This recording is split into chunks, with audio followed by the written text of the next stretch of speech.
Tucked in the highest reaches of the Himalayas, surrounded by jagged peaks and unforgiving terrain, Ladakh holds a magnetic pull for anyone interested in Tibetan Buddhism. When you book that flight to Leh, the immediate temptation is to maximize your time. You have 1 week, maybe 2, and the region is packed with ancient gompas, or monasteries. The instinct is to try and see them all, but the physical reality of Ladakh quickly catches up. You are operating at over 11,000 feet. The air is thin, altitude sickness is a constant threat, and traveling between valleys requires hours of navigating spine-rattling dirt roads. Push yourself too hard and you hit a wall known as temple fatigue. By Monastery 5, exhaustion sets in. The distinct 15th century murals blur together. Sacred statues lose their impact. The extraordinary simply becomes repetitive. A successful trip to Ladakh does not come from ranking monasteries on a top 10 list. It comes from aggressively curating your schedule based on your specific identity as a traveler. Almost every local tour operator will push a standard top 10 monasteries package.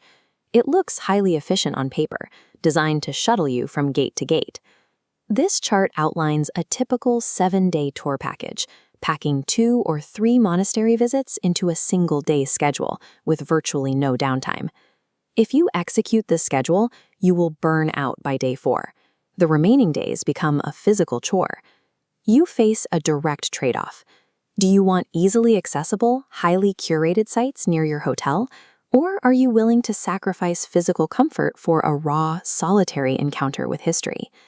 Trying to see everything guarantees a superficial trip. To avoid that, you have to decide right now. Are you a sightseer, an explorer, or a pilgrim? We can evaluate every monastery in Ladakh on 2 distinct metrics: the logistical friction required to get there and the uniqueness of the experience once you arrive. This chart maps 2 variables. The horizontal axis measures logistical friction. The vertical axis measures unique immersion. This creates 3 zones: the highlight reel with low effort and high crowds, the explorer zone offering high uniqueness, and the pilgrim zone, rewarding immense friction with total solitude. Locating your personal tolerance for discomfort on this map automatically narrows down the exact monasteries you should actually visit. Let's start with the highlight reel traveler. You have limited time, you want to return to a comfortable bed in Leh every night, and you prioritize iconic, instantly recognizable sites. For this profile, the famous Indus Valley sites are perfect, with Thiksey Monastery standing out as the prime example. This image shows the sheer architectural scale of Thiksey. It is a massive, multi-tiered complex of whitewashed buildings stacked dramatically up a hillside, completely accessible by a smooth paved road. The accessibility allows you to quickly reach some of Ladakh's most spectacular visual payoffs, including multi-story statues housed right inside the main halls. This photograph captures the giant Maitreya Buddha at one of these accessible sites. The towering scale, vibrant gold plating, and intricate multicolored details are exactly what draw thousands of visitors to the lower valleys. But the trade-off is severe. Because these sites sit squarely on the main tour bus circuit, you will be sharing the halls with hundreds of other tourists. It feels far more like a busy, ticketed museum than a quiet spiritual sanctuary. If you want to maximize visual awe on a tight schedule, the highlight reel sites deliver exactly that, as long as you accept the heavy crowds and a lack of solitary introspection. Next is the explorer. You are drawn to archaeology and discovery. You don't mind navigating crumbling mud brick stairs, and a lack of modern restrooms won't ruin your day. Your ideal target is a place like Bosgo. Once a royal capital, it is now an endangered 15th century ruin sitting exposed to the elements. Looking at this photograph, you can see how Bosgo's eroded, mud brick walls practically bleed into the surrounding mountains. It is a raw, unpolished site, entirely stripped of tourist conveniences. A secondary option for the explorer is Elchi. It lacks the towering hillside scale of other monasteries, but it holds some of the oldest, strictly preserved 11th century Kashmiri-style artwork in the region. This close-up highlights the intricate, ancient craftsmanship of Elchi's dark wooden carvings. You can only find surviving details like this by leaving the main highway and heading deep into the quieter, isolated villages.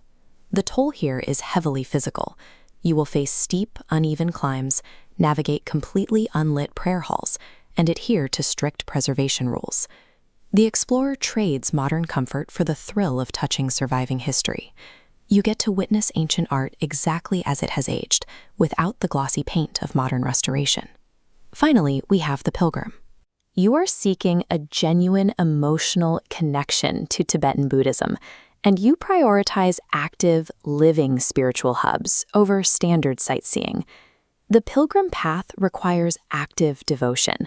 It demands a willingness to endure real physical exhaustion and long, punishing treks on foot through high-altitude winds.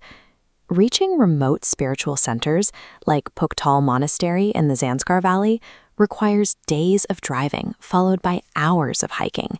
You are investing massive amounts of time just to get to the front door. This image reveals the extreme isolation of Perched. The white buildings of the monastery are built directly into a massive cave on a sheer rock face, completely severed from the modern world. The emotional payoff for this effort is absolute solitude. You are afforded the rare space to sit through multi-hour pujas, ceremonial prayers, without a single tour guide interrupting the silence. This intimate portrait captures a deeply devoted monk in these remote regions. It is in these isolated hubs where you encounter the living, breathing human element of the faith, practicing exactly as they have for centuries. For the pilgrim, the intense logistical friction and physical pain are not drawbacks, they are a necessary filter.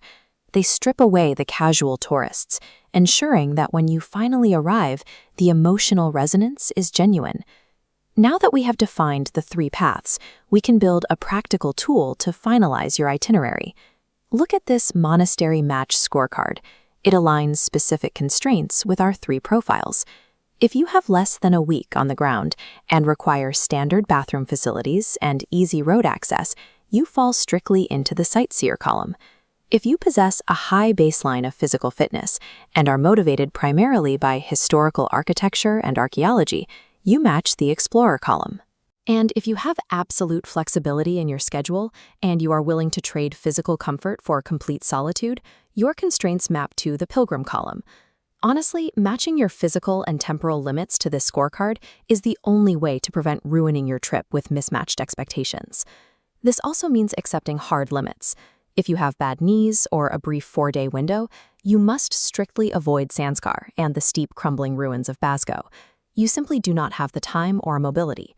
Conversely, if you actively hate crowds and commercialization, you must cross the famous Indus Valley sites like Hemis and Thiksey off your list entirely during peak summer months. Time evaporates quickly at high altitude. A travel day easily consumes daylight, leaving you with very little actual time at your destination. In Ladakh, quantity actively works against quality. Cramming 6 monasteries into a single week will leave you exhausted and uninspired. Have the confidence to ignore the marketing hype and skip the exhaustive must-see lists. By deeply engaging with just 2 or 3 perfectly matched monasteries, you create a Himalayan journey that actually means something to you.